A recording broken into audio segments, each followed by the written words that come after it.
સુરતમાં નાસીનગરમાં ડિમોલેશન બાદ તંત્રનું રાહત અભિયાન 27 થી 29 જૂન સુધી આરોગ્ય વિભાગની મેડિકલ ટીમો રહેશે તૈનાત।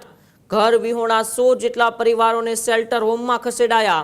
રાંદેર અને કતાર ગામમાં વૈકલ્પિક રહેવાની વ્યવસ્થા પણ કરાઈ। ભરી માતા કોમ્યુનિટી હોલમાં તમામ પાયાની સુવિધાઓ પણ ઉપલબ્ધ કરાઈ। પાણી, બેડ, વીજળી, સેનેટાઇઝેશન અને ટોયલેટની સુવિધા તમામ લોકોને પૂરી પડાઈ। સ્થળ પર આરોગ્ય સેવાઓ અને જરૂરી દેખરેખની પણ વ્યવસ્થા કરવામાં આવી। હાઈકોર્ટના કડક વલણ બાદ તંત્ર છે તે એક્શનમાં આવ્યું છે।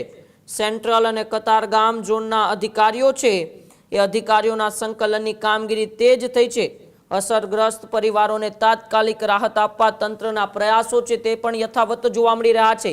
ત્યારે સુરતના નાસીનગરમાં થયેલા ભૂતિયા ડિમોલેશન બાદ તંત્રના એ સ્વીકાર્યું કે ડિમોલેશન મહાનગરપાલિકાએ જ કર્યું હતું। એ સ્વીકાર્ય કર્યા બાદ હવે તંત્ર છે તે રાહત દરેક કામમાં લાગી રહ્યું છે। રાહત અભિયાન શરૂ કર્યું છે। ઘર વિહોણા જે 100 જેટલા પરિવારો થયા હતા જેઓને રાત તેઓના ઘર પાડી દેવામાં આવ્યા હતા તે 100 જેટલા પરિવારોને શેલ્ટર હોમમાં ખસેડાયા।